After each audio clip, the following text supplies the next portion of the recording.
Welcome to ILC. मैं आपका स्वागत सर। अब ट्रांसपोर्टेशन का पार्ट लेने वाला हूँ। इससे पहले वाले पार्ट्स के अंदर हम लोगों ने न्यूट्रिशन एंड रिस्पिरेशन कवर किया था, राइट? अगर आपको याद हो तो लाइफ प्रोसेस के अंदर हमने पहले ही बोला था कि हमें basically nutrition, respiration, transportation and excretion cover करना है। तो अब हम यहाँ पे अपने थर्ड वाले पार्ट के ऊपर आ चुके हैं जिसका नाम है ट्रांसपोर्टेशन। तो सबसे पहला क्वेश्चन हमारे पास यही आता है कि why transportation is very much important.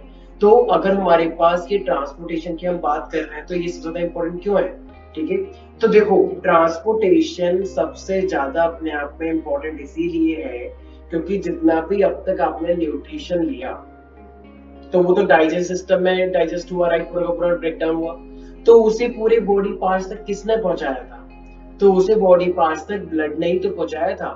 ठीक है, तो हमारे पास पूरे सेल्स तक जाने के लिए, ठीक है, पूरे ब्लड के थ्रू वो जाता है क्योंकि हर एक सेल को न्यूट्रिशन चाहिए। हर एक सेल से वेस्ट निकल के आते हैं। हमारी बॉडी में इतने सारे हॉर्मोन्स निकलते हैं जो कि अलग अलग फिजियोलॉजिकल इफेक्ट देते हैं, अलग इफेक्ट के लिए हमारी बॉडी में। तो इन सब का ट्रांसपोर्टेशन होना बहुत इंपॉर्टेंट है। किसी भी देश के अंदर अगर ट्रांसपोर्टेशन रुक जाए तो जो लोग जहाँ पे वहीं पर रहेंगे, खाना पीना कैसे जाएगा? ठीक है, जितना भी गार्बेज कलेक्शन होगा वो सब कहाँ पे जाएगा? अलग अलग एरिया में। तो इसीलिए ट्रांसपोर्टेशन एक बहुत ही इंपॉर्टेंट फैक्टर होता है। इसीलिए पूरे की पूरे अगर बात की जाए किसी भी सरकार के अंदर, किसी भी गवर्नमेंट के अंदर एक ट्रांसपोर्टेशन डिपार्टमेंट होता है। उसी तरीके से हमारी बॉडी के अंदर भी एक मिनिस्ट्री जिसका नाम है ट्रांसपोर्टेशन। और ये ट्रांसपोर्टेशन किस चीज की ट्रांसपोर्टेशन करता है? इसेंशियल न्यूट्रिएंट की, हॉर्मोन्स की और वेस्ट के कलेक्शन की। ठीक है, तो अब हमारे पास ह्यूमन बीइंग के, अब हमारे पास ये जो ब्लड कंटिन्यूसली चलता रहता है तो कुछ तो होना चाहिए जो ब्लड को पुश कर रहा है। ब्लड अपने आप थोड़ी चल पाएगा, तो उसको पुश करने के लिए आप लोग जानते हैं हमारे पास क्या है? Human heart. तो हमारे पास एक पंपिंग ऑर्गन है जो कि ब्लड को पुश करता रहता है कि हर एक बॉडी पार्ट्स में जाओ। और ये ब्लड जो हमारे पास ये फ्लो किसके अंदर कर रहा है?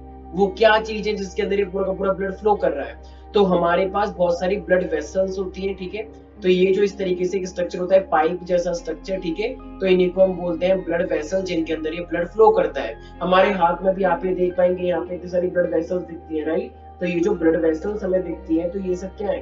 तो ये ब्लड वेसल्स के अंदर ही ब्लड फ्लो करता है। अब ये ब्लड वेसल दो टाइप की हो सकती है मेनली, एक आर्टरीज और एक वेन्स। ठीक है, तो ऐसा ब्लड जिसके अंदर ऑक्सीजन नहीं है उसे हम डीऑक्सीनेटेड ब्लड बोलते हैं। तो veins mainly deoxygenated blood transport करती है, कुछ एक्सेप्शन है, हम पढ़ेंगे। ठीक है, तो इसी तरीके से हमारे पास आर्टरी है, आर्टरी ऑक्सीजनेटेड ब्लड को ट्रांसपोर्ट करती है, मतलब जिसके अंदर ऑक्सीजन होता है। ठीक है, तो और सर्कुलेटिंग फ्लूइड हमारे पास कौन कौन से हैं? एक होता है हमारे पास ब्लड, जिससे आप ऑलरेडी अवेयर है, जो कि रेड कलर का होता है। और एक हमारे पास होता है लिम्फ, ठीक है, जो कि व्हाइट कलर का होता है, जो कि प्लाज्मा जैसा होता है। ठीक है, लेकिन इसके अंदर आरबीसी नहीं होती। तो ट्रांसपोर्टेशन में बेसिकली आता है सर्कुलेटरी सिस्टम, इसी को हम सर्कुलेटरी सिस्टम बोलते हैं, जो कि ब्लड को ट्रांसपोर्ट करता है अलग अलग पार्ट्स में। किस लिए? For supplying of nutrient, oxygen. ठीक है, and it also remove waste. जैसे हमारे ब्लड में कार्बन डाइऑक्साइड था, तो अब जब ये बनकर आ गया तो उसको निकालने की जरूरत है, तो वो ब्लड के थ्रू ही तो आया था। याद करो, रिस्पिरेशन में बताया था बाइकार्बोनेट की फॉर्म में, ऑक्सीजन क्या था? ऑक्सीहीमोग्लोबिन की फॉर्म में, राइट? और वेस्ट भी निकल के आते हैं जो हम एक्सक्रीशन में देखेंगे। हमारी बॉडी में बहुत सारे नाइट्रोजन और वेस्ट भी तो निकलते हैं, आप लोगों को पता है। ठीक है, यूरिया, यूरिक एसिड, अमोनिया, तो इन सबको भी तो निकलने की जरूरत होती है।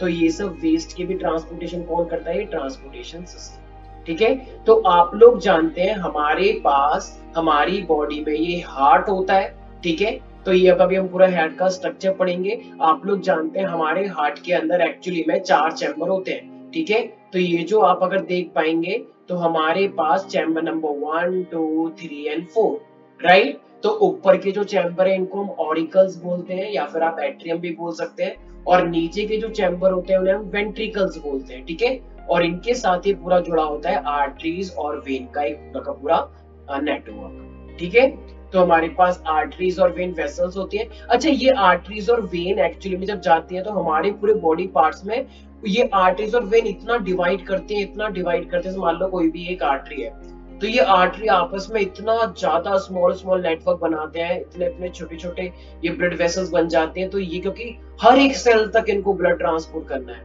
हर एक सेल तक न्यूट्रिएंट जाना चाहिए, तो ये इतना डेंस नेटवर्क बन जाता है। तो इतने डेंस नेटवर्क को हम लोग क्या बोलते हैं? बहुत ही छोटी छोटी ब्लड कैपिलरीज जो मतलब ब्लड जो होती है हमारे पास, ये वेसल्स, तो इन्हीं को हम बोलते हैं कैपिलरीज। ठीक है, तो अब जो हमारे पास आप देख पा रहे हैं, तो आर्टरीज वेन थोड़ी बड़ी होती है, लेकिन जो छोटी छोटी ब्लड वेसल्स होते हैं बहुत ही छोटी छोटी, जरा सा कट मारते हैं खून निकल के आता है, तो ये सब क्या है, कैपिलरीज। ये कैपिलरी छोटे से छोटे पार्ट्स को भी न्यूट्रिशन देने का काम करते हैं, ब्लड ट्रांसपोर्ट करते हैं, राइट। और लिम्फ के बारे में हम पढ़ेंगे, इसके अंदर डब्ल्यूबीसी बहुत सारे होते हैं, ये इम्यूनिटी भी प्रोवाइड करती है, और फैट की एब्जॉर्प्शन और डाइजेशन के लिए भी इंपॉर्टेंट है ये लिम्फ। ठीक है, तो ये तो था हमारे पास एक